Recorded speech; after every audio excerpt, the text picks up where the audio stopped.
যায়, দুই শর্ত পাওয়া গেলে, দুইটা গুণ পাওয়া গেলে, যেই আমলটার মধ্যে দুইটা গুণ পাওয়া যাবে ওই আমলটা সালেহ হবে, ওই আমলটাকে নেক আমল বলে। এই আমলটা আল্লাহর কাছে গ্রহণ হবে। আর এই দুইটা গুণ যদি না পাওয়া যায় ওই আমল করলে কোনো লাভ হবে না। কিয়ামত পর্যন্ত আমল করতে পারবে, এই আমলের দ্বারা বেহেশতে যেতে পারবে। দুইটা শর্ত। এক নাম্বার শর্ত হলো আইয়াকুনা খালিসান লিওয়াজহিল কারীম, একমাত্র আল্লাহর জন্য হইতে হবে। নেক আমল কার জন্য হইতে হবে? আল্লাহর জন্য হইতে হবে। আপনাদের আপা হজ করলো, পট্টি বাঁধলো, এগুলি কি আল্লাহর জন্য?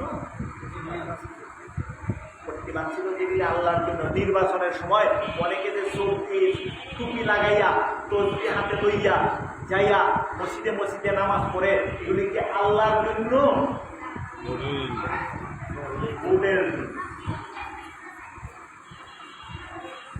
অনেকেই এরকম শহীদ হবে, হাদিসের মধ্যে আছে। জিজ্ঞাসা করবে শহীদ হইছ কেন? আপনার না না না, আইয়া বলা শহীদা, আইয়া বলা শহীদ, তোমাকে শহীদ বলবে, এই জন্য তুমি শহীদ হয়েছ। জেহাদ করেছ, মানুষ তোমাকে মুজাহিদ বলবে, এই জন্য তুমি জেহাদ করেছ। এলেম অর্জন করছো, এটা আল্লাহর জন্য না, বরং মানুষ তোমাকে আলেম বলবে, এই জন্য তুমি এলেম অর্জন করেছো। তাহলে খালিসান লিওয়াজহিল কারীম হলো না, খালিসান লিওয়াজহিল কারীম হলো না। এক নাম্বার শর্ত পাওয়া গেল না, অতএব এটা নেক আমল হবে না। এই শর্ত যদি না পাওয়া যায়, শুধুমাত্র আল্লাহর জন্য করবে। একটা হলো আল্লাহর জন্য, আর একটা হলো শুধুমাত্র আল্লাহ। আল্লাহও রাজি হইল আর ইলেকশনে ভোটটাও পাওয়া গেল, তাহলে শুধুমাত্র আল্লাহর জন্য হয়েছে। দুই নাম্বার শর্ত হলো আইয়াকুনা মুওয়াফিকান লিওয়াজহিল, মুওয়াফিকান লিমা জাআ বিহি নাবিয়্যুল আমিন। আল্লাহর নবী যেই পদ্ধতিতে নিয়ে আসছে আমলটা ওই পদ্ধতিতে হবে। আমরা অনেকেই আল্লাহর জন্যই নামাজ পড়ি, কিন্তু রাসূলের পদ্ধতি আমরা জানি না। অনেকে মাজারে যায় নামাজ পড়ে, আল্লাহর খুশি। মাজারে নামাজ পড়ে কেন? আল্লাহকে খুশি করার জন্য। কিন্তু এটা কি রাসূলের পদ্ধতি মতো হয়েছে? রাসূলের পদ্ধতি মতো হয় নাই। এই জন্য আমল সালেহ হবে কিভাবে? দুইটা শর্ত পাওয়া গেলে, একমাত্র আল্লাহর জন্য হওয়া লাগবে আর রাসূলের পদ্ধতি মতো হবে। পুরোটা দুই খণ্ড কিতাবে বলা হয়েছে রাসূলের পদ্ধতিতে কি কি আমল হয়। আর এক নাম্বার হাদিসের মধ্যে বলে দিছে এক নাম্বার শর্ত রাসূলের একমাত্র আল্লাহর জন্য হবে। দুইটা শর্ত এখানে আলোচনা হয়েছে। এক নাম্বার হাদিসের মধ্যে এক নাম্বার শর্ত, আর গোটা কিতাবের মধ্যে দুই নাম্বার শর্ত। গোটা কিতাব পাতায় পাতায় লেখা আছে রাসূলের পদ্ধতিতে কিভাবে আমল হয়, রাসূলের পদ্ধতিতে কিভাবে আমল হয়। এই গোটা কিতাব যারা মানবে রাসূলের পদ্ধতিতে তার আমল হয়ে গেল। আর এক নাম্বার হাদিসে বলে দিচ্ছে আইয়াকুনা খালিসান লিওয়াজহিল কারীম, আল্লাহর জন্য হইতে হবে গোটা কিতাব। গোটা কিতাব তুমি আমল করো, আল্লাহর জন্য হয় নাই, গোটা কিতাব পাপ। গোটা কিতাব কি? এই গোটা কিতাবে যত হাদিস সবগুলি আমল করছে, কিন্তু শুধু আল্লাহর জন্য হয় নাই। তাহলে এই আমলগুলি কিন্তু কাজে লাগবে? কাজে লাগবে না। এই জন্য বলে দিছে আমার কিতাবটা তো রাসূলের পদ্ধতি অনুযায়ী লেখা হয়েছে। রাসূল কিভাবে কি ইবাদত করতে বলছে এগুলি আমি এখানে লেখছি, শিখাইছি। কিন্তু এইগুলি যদি তোমরা জানো এবং মানো হবে কাম, কিন্তু আরেকটা কাম রয়ে গেছে। আরেকটা কাম রয়ে গেছে, সেটা কি?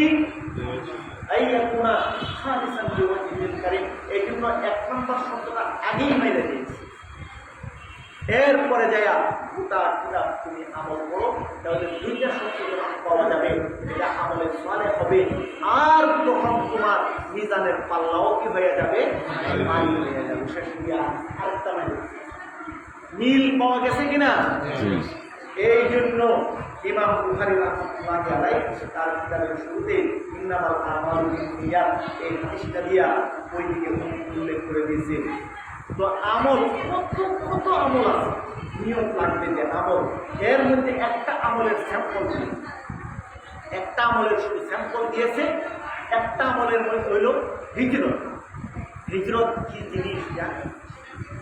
আল হিজরাতু তাহদিমু মা কানা ক্বাবলাহা।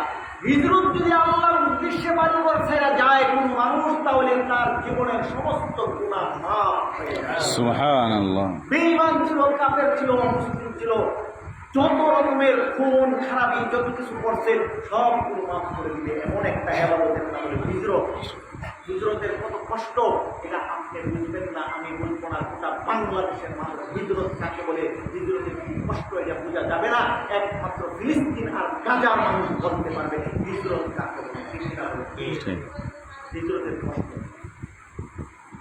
এই জন্য তাদের কাছ থেকে জেনে নিতে হবে হিজরতের কষ্ট কি। তখন বুঝতে পারবেন হিজরতের বিনিময়ে আল্লাহ সমস্ত গুনাহ কেন মাফ করে দেয়।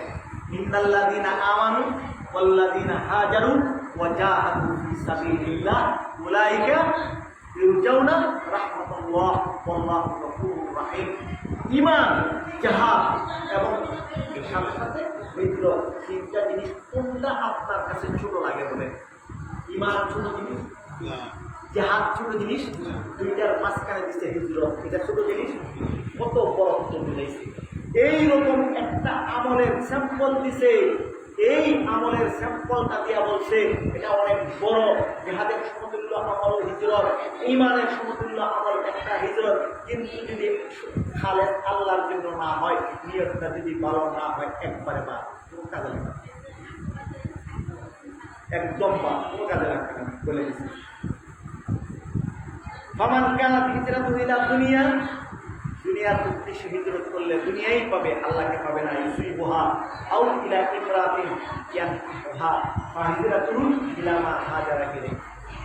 আর যদি মহিলার জন্য হিজরত করে, আসলে এটা একটা ঘটনাও আছে। উম্মে কাইস নামে এক মহিলা ছিল, তার সঙ্গে আরেকজনের সম্পর্ক ছিল।